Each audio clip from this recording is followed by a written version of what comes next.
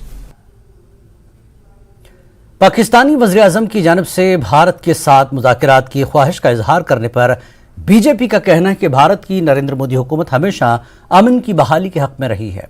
दूसरी जानिब बीजेपी ने पाकिस्तान की दहशतगर्दी की हिमायत की पॉलिसी को जिम्मेदार ठहराया है। लगातार मुँह खा रहा है और लगातार उसकी फाइनेंशियल कंडीशन जो है वो बिगड़ती हुई नज़र आ रही है। एक तरफ दुनिया भर मान चुकी है कि पाकिस्तान आतंक की फैक्ट्री है, और आज कहीं ना कहीं वो कोशिश कर रहा है कि किसी तरीके से उसको मदद जो है फाइनेंशियल मदद मिल सके। पाकिस्तान के प्रधानमंत्री शहबाज शरीफ का एक बयान जो है वो सामने आया है, जिसमें उन्होंने कहा है कि हम इंडिया से बात करने के लिए तैयार हैं और अलग अलग जो मुद्दे हैं उस पर हम बातचीत करना चाहते हैं। ये क्या ऐसे आज की डेट में पाकिस्तान के हालात बन चुके हैं कि वो अब चाहता है कि जहां पर लगातार वो बात करता आ रहा था कि इंडिया को कहीं ना कहीं वो दुनिया भर में ब्लेम कर रहा था, आज वो इंडिया से बातचीत करना चाहता है। इस पर भारतीय जनता पार्टी के सीनियर नेता आरएस पठानिया साहब हमारे साथ मौजूद हैं। क्या कुछ कहना चाहेंगे सर? आज पाकिस्तान जहां लगातार दुनिया भर से भीख मांग रहा है, आज वो चाहता है कि इंडिया से बात कर सके। दुनिया भर से भीख मांग रहा है, और जो वीडियोस वायरल हुए हैं पाकिस्तान के, आपके ध्यान में रहे कि राशन के लिए अफरा तफरी, तो ये माहौल तो आज से 50 साल 100 वर्ष पहले भी भारतीय महाद्वीप में कहीं भी नहीं था। तो कहीं ना कहीं जब आप नफ़रत लोगों को सिखाएंगे, जब आप दूसरों के आंतरिक मामलों में जिसे कहते हैं गड़बड़, एक आतंकवाद के पैड, आपका मिशन ही कहीं और होगा। आपका विकास, शांति, प्यार का जो आपने पाठ कभी लोगों को पढ़ाया नहीं, तो फिर यही हाल होगा। लेकिन दूसरी तरफ याद रहे कि 2014 में एक मजबूत सरकार बनने के बाद और एक मजबूत मायानाथ नेता नरेंद्र मोदी जी की कमांड लेने के बाद भारत अपने आप में एक ब्रांड है। अगर आप पाकिस्तान की जो एक्सप्रेस ट्रिब्यून अखबार का अगर आप लेख देखें, पिछले दिनों मैं कल ही उसे देख रहा था, तो उसमें साफ स्पष्ट कहा गया है कि पहले तो भारत की कूटनीति, भारत की विदेश नीति, भारत ने यूक्रेन को के विषय में सपोर्ट किया है, लेकिन रशिया के साथ भी संबंध बना के रखे हैं। सबसे कामयाब अगर इवैक्यूएशन किसी ने वहाँ से की है तो भारत ने की है, और रशिया से भी अपने टर्म्स एंड कंडीशंस पे तेल परचेज किया है।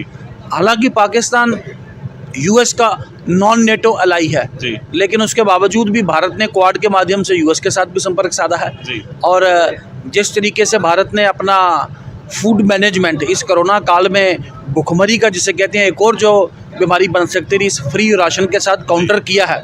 जिस तरीके से भारत ने कोरोना मैनेजमेंट किया है, जिस तरीके से भारत ने चाइना के विरुद्ध जिसे कहते हैं कैरेट एंड स्टिक, दोनों अप्रोच के साथ, कूटनीति भी लेकिन उसके साथ पूरा एक जिसे कहते हैं सिर्फ रक्षात्मक नहीं आक्रामक भी, तो दोनों ओर से एक मिश्रण बना के बात की है। मुझे लगता है कहीं ना कहीं प्रेशर बढ़ा है, पाकिस्तान अपने ही कटघरे में खड़ा है। एक स्टेबिलिटी और एक मजबूत सरकार और एक कोहेरेंट एक्शन के लिए पाकिस्तान अभी भी परेशानी में, ट्रबल में, और मुझे लगता है आने वाले दिनों में भारत का बढ़ते कद से और जिसे कहते हैं वो उसमें कॉर्नर में जाएगा और भारत के लिए अगला जो चंद जो आने वाला वक्त होगा वह स्वर्णिम वक्त होगा और भारत भी जिसे कहते हैं to peace towards all peaceful coexistence के जिसे कहते हैं प्रिंसिपल पे भारत बात करता है, भारत उसमें बिलीव करता है और आने वाले दिनों में भी उसी प्रिंसिपल मुझे लगता है नरेंद्र मोदी जी के नेतृत्व में भारत चलेगा।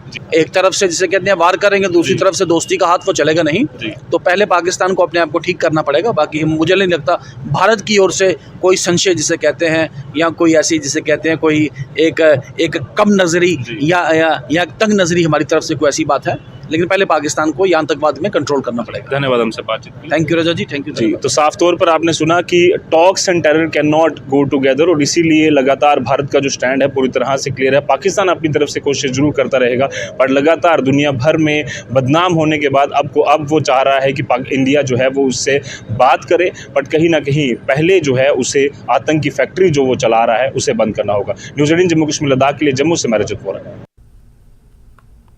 नेशनल कॉन्फ्रेंस के सीनियर